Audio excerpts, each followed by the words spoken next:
Olá, boa tarde, boa noite.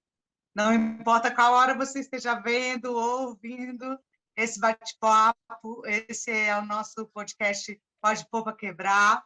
A gente está voltando aí, né? Depois do intervalinho de Ano Novo e um pouco de descanso. Deu tempo aí de descansar um pouquinho, de viajar, ver os filhos, de fazer as coisas que tem que fazer. E agora a gente está voltando a todo vapor.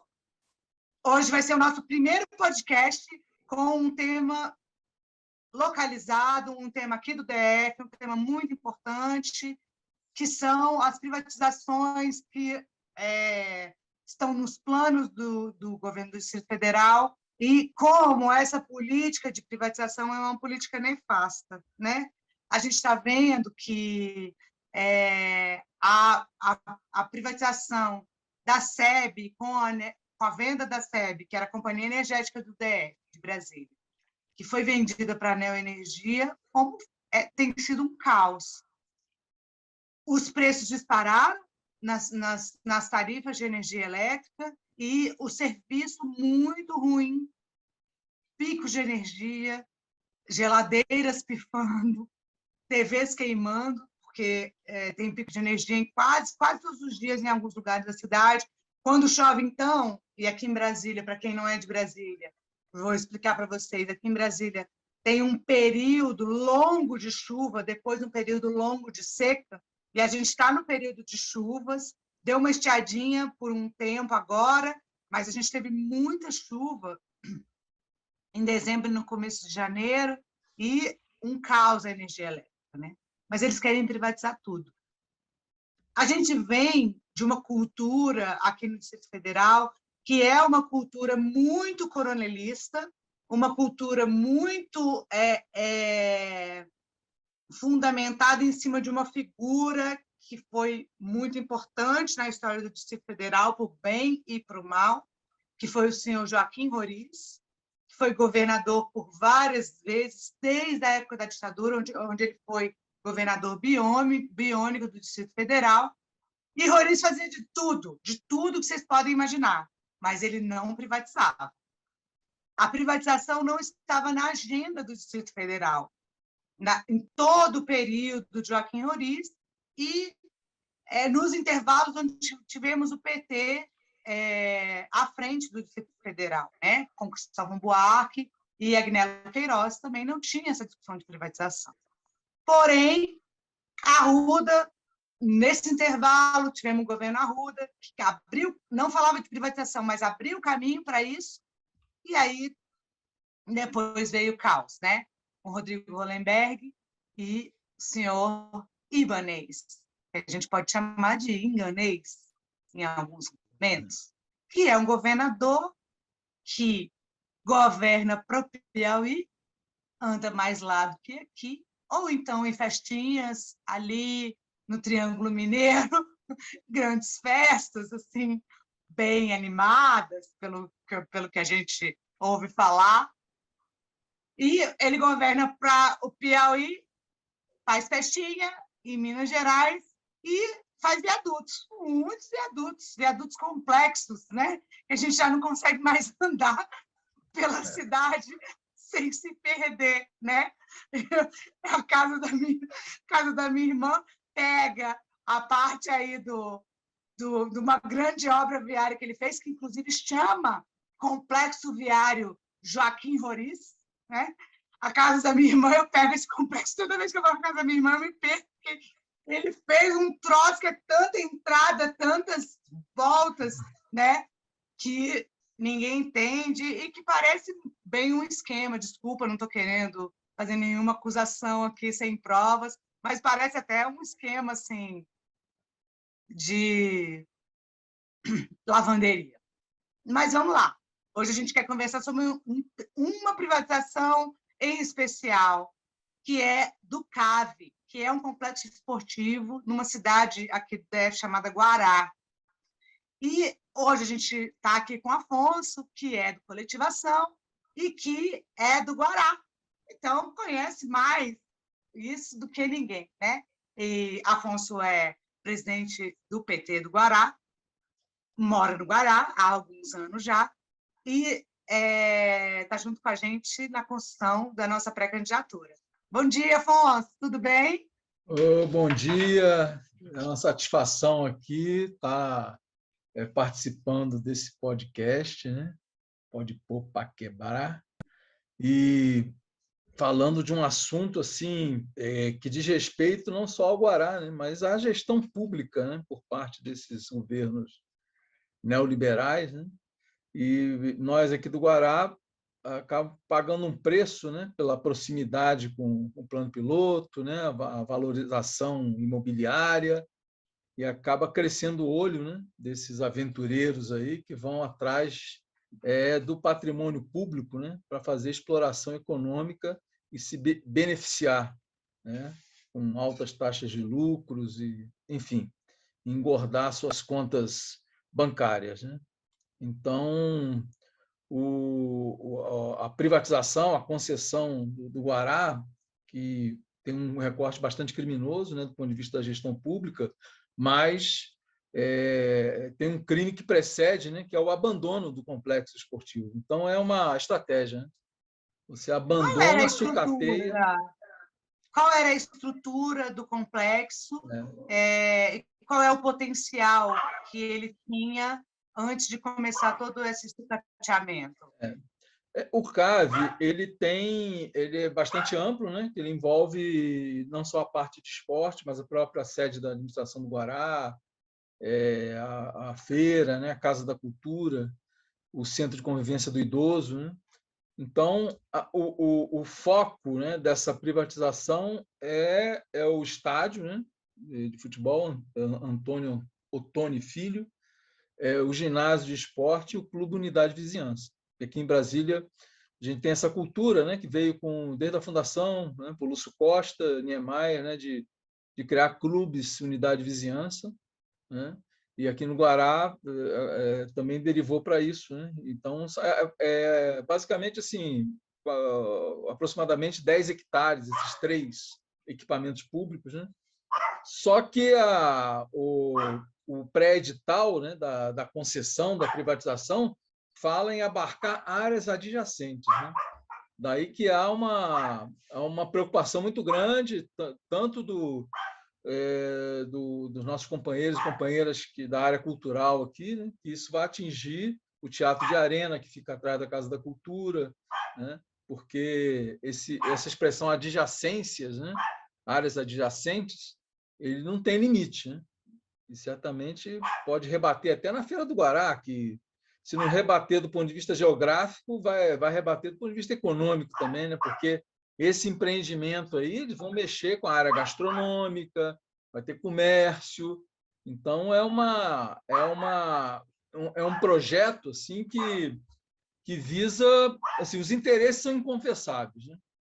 E eu queria fazer só um histórico, assim, essa proposta, ela começou... Afonso, rapidinho. Gente, olha, a gente aqui do Coletivação, a gente gosta muito de animais, né? A gente é defensor dos animais, a gente acredita aí na defesa dos animais, né? Como parte importante aí do planeta e tal. E a cachorrinha da Afonso está dando umas latidinhas aí, ela quer dizer oi para vocês, para todo mundo que está ouvindo. Então, vamos dizer oi para a Mili. Oi, Mili! Fica calma aí, Mili!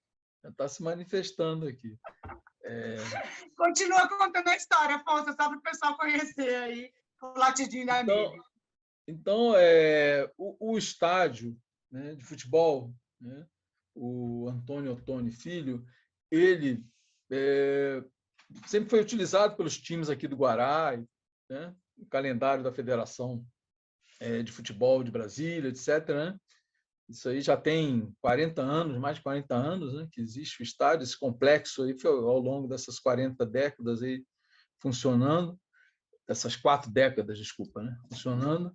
E quando a Copa do Mundo, né, foi realizada aqui no Brasil, então a Brasília, como subsede, acabou o estádio do Guará sendo colocado com possibilidade de área de treinamento, né, para alguma das seleções. Não me lembro qual seleção que viria treinar aqui, mas precisava de dar precisava de um upgrade, assim, né? A reforma, algumas adaptações, uma obra que ficou orçada para aproximadamente 8 milhões de reais, os recursos seriam do governo federal, uma contrapartida pequena do GDF, mas não prosperou isso aí, não sei se faltou projeto, se atrasou, mas quando o Hollenberg entrou, substituiu o Agnello na eleição de 2014, né? Aí, a partir de janeiro de 2015, o Hollenberg começou a construir essa proposta de privatizar, né? Publicou um edital para manifestação de interesse e tudo, né? Então, isso vem de longe, né? Vem lá de 2016, né? E quando o Ibanez assumiu, ele está tentando acelerar. Houve uma audiência pública dessas fajuta, né? Mais pro forma, na administração, no auditório da administração, e houve até uma votação simbólica, né? Quase que unanimidade, né? do público, né? Foi contra, né? A concessão, a privatização do CAV. Né? Então, ele vem tentando, né? Publicar esse edital de privatização do CAV já há algum tempo. A pandemia, evidentemente, atrapalhou os planos, né? Do senhor Ibanez. E, enfim, e tem acertos aí que certamente estão sendo feitos, né? Acertos aí por debaixo do pano, né? E que a dificuldade de chegar a esses acertos também atrasa a publicação do edital. Então, praticamente, desde 2017, que a gente está ouvindo, o edital vai sair, hein? O edital vai sair, hein? O edital vai sair. E com a pandemia também criou o problema do lado da comunidade, que a gente fica com mais dificuldade de mobilizar. Né? Fizemos algumas gestões no parlamento, conversamos com deputados, né? Até para pensar numa vistoria técnica aqui, tem alguns parlamentares do DF que são envolvidos muito com esporte também, mas a pandemia acabou dificultando um pouco essas articulações, embora do lado de lá também esteja criando dificuldades, porque você pensar num complexo, né, para esporte de alto rendimento, para lazer, um clube elitista, porque a proposta, né, os parâmetros são os seguintes: a ideia é conseguir no mínimo 3 mil associados, pagando R$ 160 por mês, valores de 2019. Né? O que vai ser uma dificuldade, evidentemente. Se a gente está falando em não aglomerar, você vai entrar num projeto para aglomerar, né? Um estádio de futebol, que já andou sendo liberado a presença de público em estádio de futebol, isso aí está rebatendo nos índices aí de propagação do Covid, inclusive aqui no Distrito Federal. Então, tudo conspira contra isso aí também. Mas o que a gente quer é que o poder público se encarregue do complexo, recupere a área. O ginásio de esporte tem o simbolismo desse sucateamento no ginásio de esporte, que caiu uma árvore na ponta do ginásio, do telhado do ginásio, bem na quina, isso já faz 2 anos, e está lá até hoje. Está lá largado. O ginásio foi fechado, né? Ainda tinha uma ou outra atividade, sim, mas sem aglomeração, e tinha competições de judô, karatê, futebol de salão, etc., né? Escolinha, e está lá fechado o ginásio por causa de uma queda, de uma telha, de uma parte do ginásio. Quer dizer, quanto é que custa essa obra? Né? R$ 10 mil, R$ 15 mil, R$ 20 mil. A administração não poderia fazer isso? A administração do Guará?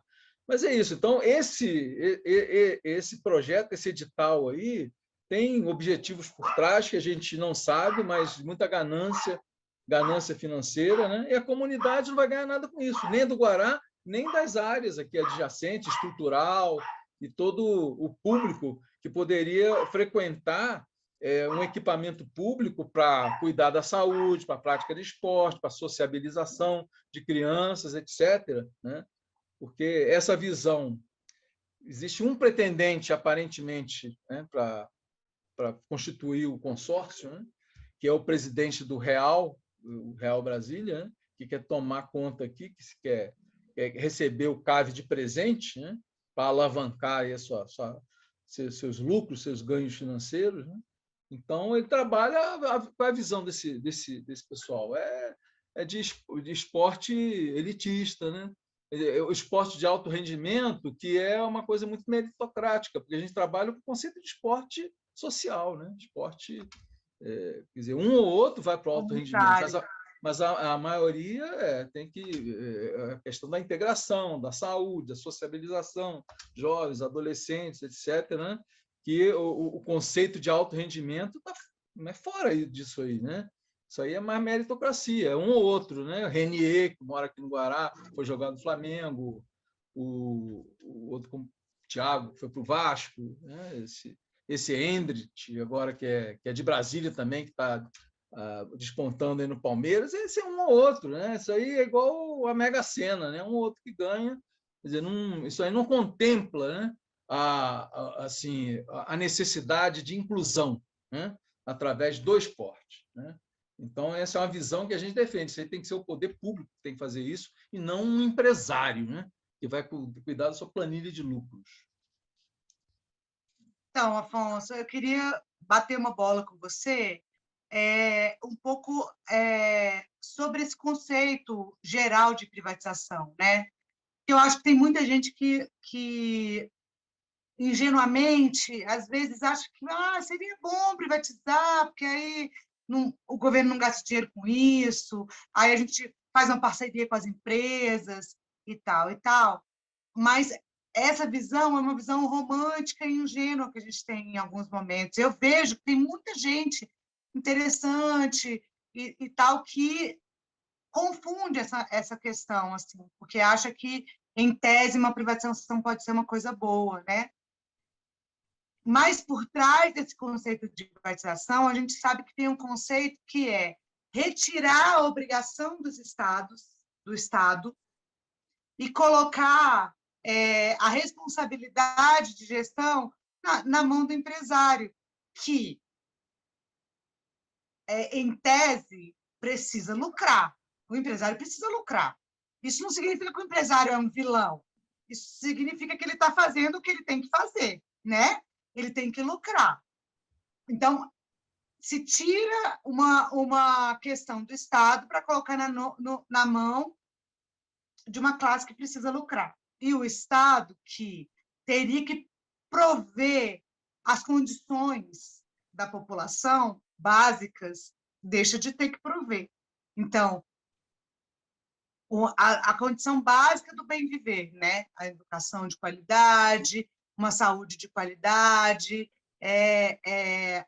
um espaço de lazer e de socialização, né? E quando a gente fala de saúde, a gente fala também de um todo, porque a saúde não é só o remédio, não é só o pronto atendimento, né? Quantas doenças seriam evitadas se a gente tivesse um espaço de esporte, né? de socialização que pudesse prover e pudesse prevenir algumas doenças, né? Então, o Estado tira a sua obrigação, coloca na mão de alguém que visa o lucro. E aí está feito o escarcéu, né? Então, Exatamente. por isso que eu acho que algumas pessoas que ainda não entendem bem por que a privatização é tão ruim, precisam entender que é aquela coisa da natureza. A natureza da empresa é lucrar. A empresa existe para lucrar. Então, por isso que é difícil uma empresa pegar um serviço público e fazer sem uma filantropia, como uma filantropia, né? Eu queria saber sua opinião sobre isso, e o que significa privatizar esses pequenos espaços num estado como o DF, esses pequenos espaços de convivência, né? Outro dia estava pensando muito nisso, assim, né? Porque o Hollenbeck ele entrou com um discurso que era um discurso confuso no Partido Socialista, um discurso social-democrata em alguns momentos e tal, um discurso que ficava super confuso, mas ele foi um cara que abriu a estrada para um monte de privatização aqui no DF, né? E a gente considera isso uma coisa muito ruim, né? O que você acha disso tudo que eu estou te falando? Essa concepção de gestão, né, digamos assim, preguiçosa, né, assim, abstraindo a questão dos esquemas financeiros que estão por trás, o debaixo do pano, né? Que sempre tem, mas assim a visão preguiçosa, né? Então o sujeito ele é eleito, né, para administrar, mas ele não quer administrar, ele terceiriza, ele passa para outro. Isso está presente assim, até hoje no governo federal com o orçamento secreto aí, né? O orçamento secreto que o Lula tem denunciado, né? Quer dizer, isso aí está escanteando muitos governadores, porque as pessoas vão atrás do deputado para abocanhar aí projetos, né, em cima do orçamento secreto. Então, quer dizer, quando o governador ele abandona a sua vontade de governar, de ter a gestão na mão para passar para terceiros, né, quer dizer, isso é uma questão bastante preocupante. E até tem contradições em relação a isso, porque o pagamento, assim, a outorga desse espaço aí, eu acho que é bem insignificante o valor, né? R$ 72 mil anual, valor de 2019, para um espaço desse gigante, né? Um estádio, um clube, um ginásio. Tem uma parcela variável aí que a gente não sabe como é que vai ser calculado, porque vai ser 1,88% sobre um índice, né, chamado desempenho econômico do negócio, né? Então vai pegar essa parte. Oi. Esse clube chegou a funcionar? Sim, sim, tem até hoje tem um pessoal do tênis que joga lá por iniciativa própria, leva a rede e tal e se vira, né? Eu tenho um vizinho aqui que é frequentador, já me chamou para jogar tênis lá, mas eu sou ruim de tênis. Mas assim ele tem um grupo lá, eles têm um grupo, né, que ocupa, né, e além de ter uma escolinha de futebol que não sei se está regularizado, mas é uma questão secundária hoje, digamos, acho que é a escolinha do Moraes, né, que é um personagem, acho que é o filho dele que cuida, não sei, é um personagem importante no esporte aqui em Brasília, que tem uma escolinha de futebol que fica numa área adjacente ali por trás também, funciona nos campinhos ali. E esse pessoal do tênis está lá frequentando, né, quase que diariamente, jogando e treinando lá, mas as condições materiais são muito ruins, né? O piso do estádio, por exemplo, já foi demolido. O estádio está lá uma sucata, entendeu? O estádio de futebol. Então, o valor que vai ser pago por esse consórcio empresarial, né, comandado possivelmente pelo dono do Real, se houver edital, se ele ganhar o edital, né, talvez seja o único candidato coordenando esse consórcio, né, a pagar R$ 72 mil mais esse 1,88% sobre um índice lá, e ninguém sabe direito como é que vai ser calculado, né, o índice de desempenho do negócio. Então, esse dinheiro que vai entrar para o Estado é um dinheiro assim, que eu considero pequeno, com essa lógica, né, que eles usam, né, o Estado vai ganhar com essa concessão. Então, uma mixaria. E eu estive vendo também o custo indireto dessas privatizações, o aparato para controlar, para fiscalizar, para não sei o quê, desde o TCDF até os órgãos de fiscalização interna do governo, os gestores, os funcionários comissionados, altos funcionários, tem que ficar examinando as planilhas, as informações. Quer dizer, é todo um aparato. Se contabilizar isso aí, o Estado, do ponto de vista financeiro, o Estado não ganha nada, e a comunidade perde tudo, né? Mas já perdeu porque não está funcionando. Mas isso por causa de uma política criminosa de abandonar um equipamento público, que é o que se faz. O metrô, por exemplo, está sofrendo isso também, né?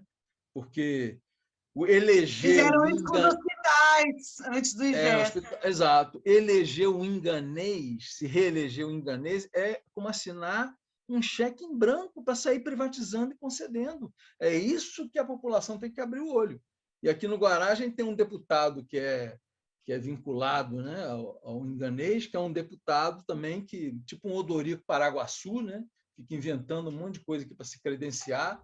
Ele começou apoiando a privatização do CAV, depois recuou, parece que já entrou no negócio de novo, né? É uma figura deplorável da política, né? Ele fica inventando projeto aí até para cancelar filme da Netflix, porque está estimulando a questão Ele é homofóbico, né, o cara, né? Então, além de tudo, né? E é uma pessoa, assim, acho que o pior dele, disso tudo, além da politicagem de baixo nível, né, utilizando a religião, né, que isso aí, utilizando que a religião é uma questão interna, do coração de cada um, né, da consciência particular de cada um. Ele utiliza isso aí de forma escancarada. E o pior, esse cara, esse deputado, ele foi o único deputado que participou daquela manifestação fascista do dia 7 de setembro do ano passado.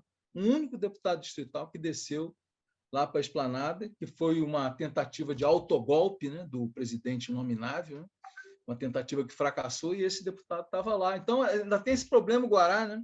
O Guará é alvo, né, da ação de um parlamentar, né, da pior qualidade, né, da pior espécie, que atua aqui ajudando nos desmandos desse governo. Então, um governo que o Inganês ele distribui as administrações como se fossem feudos, né?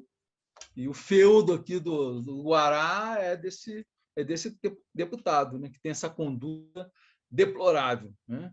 Então, assim, o Guará tem essas particularidades, né? Então, nós temos que trabalhar muito para reverter essa situação, e a questão da privatização do CAV é a questão central nesse embate contra esse governo, esse desgoverno do Inganês. Acho que teve uma coisa que você falou que eu acho que a gente precisa enfatizar, né?